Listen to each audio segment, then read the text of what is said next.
Assalamualaikum warahmatullahi wabarakatuh. Masih bersama saya Hendra, tetap di channel Hendra Berbagi. Dan pada kesempatan kali ini saya coba akan menjawab atau menanggapi salah satu komentar dari sahabat kita ya, tentang mungkin nggak di Indonesia ini menerapkan hukuman mati untuk para koruptor. Jadi ini sepertinya konten yang cukup memeras pikiran ya, membutuhkan pikiran. Nah, ini pendapat saya ya, sekali lagi ini adalah pendapat saya. Jadi sangat-sangat mungkin ya, akan tetapi ya banyak kendala yang kita hadapi. Kenapa? Karena ya sebagai informasi ya, alur atau proses pembuatan undang-undang itu, yang pertama ada perencanaan, setelah ada perencanaan ada penyusunan, setelah penyusunan nanti ada pembahasannya. Nah, setelah dibahas ada pengesahan, setelah itu baru ada pengundangan. Jadi ada 5 alur di situ ya. Nah, setelah selesai baru nanti sosialisasi ke masyarakat. Nah, sesuai juga dengan Undang-Undang Dasar tahun 1945 pasal 20 ayat 1 ya, ini menyatakan bahwa Dewan Perwakilan Rakyat memegang kekuasaan untuk menentukan atau membentuk undang-undang. Ini pasal 20 ayat 1-nya. Nah, untuk yang ayat 2 ya, ini setiap rancangan undang-undang ya, ini dibahas oleh Dewan Perwakilan Rakyat dan Presiden ya, untuk menemukan persetujuan bersama ya. Jadi dari sini ya bisa kita berpikir atau berpendapat seperti ini. Mungkin enggak ya, kalau misalkan seperti kita lah, kita ibaratkan kita sebagai kepala rumah tangga mau membuat aturan ya, yang nantinya ya sangat besar kemungkinan kita sendiri melanggar. Jadi di dalam rumah tangga itu kita sebagai orang tua membuat aturan, tapi resikonya apa? Aturan itu akan berbalik ke kita ya. Ini kayaknya agak sulit ya, agak sulit kalau seperti itu ya. Seperti kita ketahui bersama bahwa banyak oknum ya, sekali lagi oknum anggota DPR yang terjerat kasus-kasus korupsi.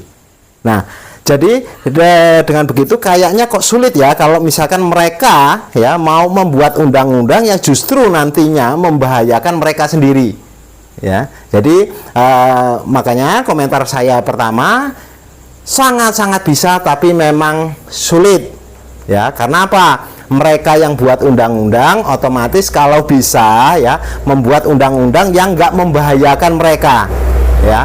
Nah, kemungkinan yang kedua ya, sebenarnya bisa kalau misalkan undang-undang ini ya bukan dibuat oleh negara kita. Jadi yang membuat undang-undang itu bukan yang melaksanakan ya. Tapi kalau mau seperti ini, otomatis Undang-Undang Dasar tahun 1945 ini harus diamandemen terlebih dahulu. Karena ya sesuai ya pasal 20 ayat 1 dan ayat 2, yang membuat undang-undang adalah antara pemerintah ya dan juga Dewan Perwakilan Rakyat ya, harus diamandemen dulu. Jadi undang-undang itu misalkan kita sepakat nih untuk undang-undang yang nantinya itu untuk seluruh rakyat Indonesia yang berisiko sangat berat misalkan ya, nah, itu kita serahkan ke luar negeri misalkan, dibayarin ya di pihak ketiga lah seperti itu, tolong buatin kami undang-undang tentang koruptor misalkan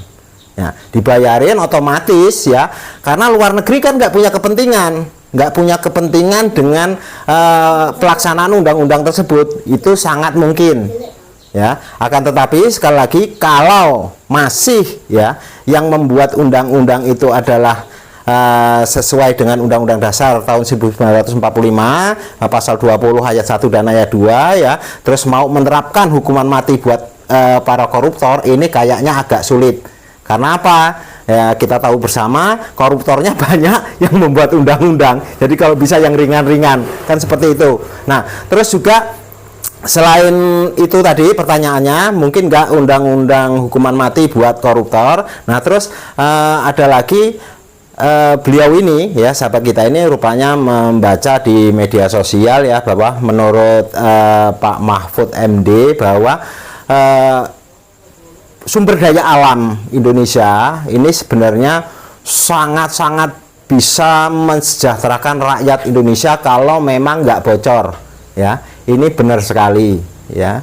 Nah, karena aset atau pertambangan dan lain sebagainya ya, ini memang banyak oknum-oknum ya, oknum-oknum yang memang bermain di situ. Nah, ini sebenarnya salah siapa? Termasuk salah kita juga, andil kita juga ya, karena sudah menjadi rahasia umum sekarang ya. Misalkan kita mau menjadi sesuatu ya, misalkan kita mau menjabat di jabatan atau posisi tertentu, misalkan kita mau jadi bupati, wali kota, atau gubernur, atau mungkin presiden ya, untuk menjadi pejabat ini membutuhkan cuan ya, fulus. Jadi dananya nggak kecil ya, dari tingkat yang kecil aja kepala desa ini ya sudah jadi rahasia umum, dananya ini cukup besar. Sementara kalau kita konversikan dengan gaji yang mereka peroleh, ini kok nggak seberapa ya. Nah, misalkan modalnya 1 juta ya, kita mau menjadi pejabat, tapi hasilnya selama kita menjabat hasilnya cuma 200.000, kan tekor 800. Nah, untuk cari yang 800 itulah makanya ya, sebagian oknum ini menggunakan segala macam cara ya, gada-giduk, kasak-kusuk dan lain sebagainya ya. Nah, terus perbedaannya lagi ya, di tempat kita kebanyakan untuk menjadi pejabat itu bukan pengabdian ya, tapi mencari kekayaan ya. Beda ya, di luar negeri sepertinya mereka itu terkenal dulu, kaya dulu, setelah itu mereka baru masuk ke parlemen ya untuk mengabdi. Kalau kita enggak. Banyak juga yang lulusan baru-baru ini berlomba-lomba ya sekarang menjelang pemilihan umum ya, untuk menjadi atau mendaftarkan sebagai anggota DPRD tingkat 2, tingkat 1 dan juga pusat ya. Tujuannya itu nyari fulus ya. Jadi selama sistemnya masih seperti ini ya, saya kira sangat-sangat sulit ya. Karena apa? Banyak orang pintar di negeri ini tapi nggak benar. Nah, untuk itu sebaiknya gunakanlah akhlak yang bagus ya. Kalau memang ya akhlaknya kurang bagus ya, pinter, akhirnya ya minteri ya. Nah, itu sekali lagi sangat mungkin dengan 2 kemungkinan tadi ya. Yang pertama kemungkinannya ya, yang buat undang-undang itu bukan yang melaksanakan ya. Terus yang kedua, memang kalau kita memang sudah siap ya, siap maksudnya apa, masuk ke posisi tertentu itu betul-betul karena pengabdian, bukan karena untuk cari rupiah. Mudah-mudahan ya pendapat saya ini bisa bermanfaat, lebih dan kurang juga saya mohon maaf, maklum, karena ini pendapat orang kecil yang nggak ngerti apa-apa ya. Ini hanya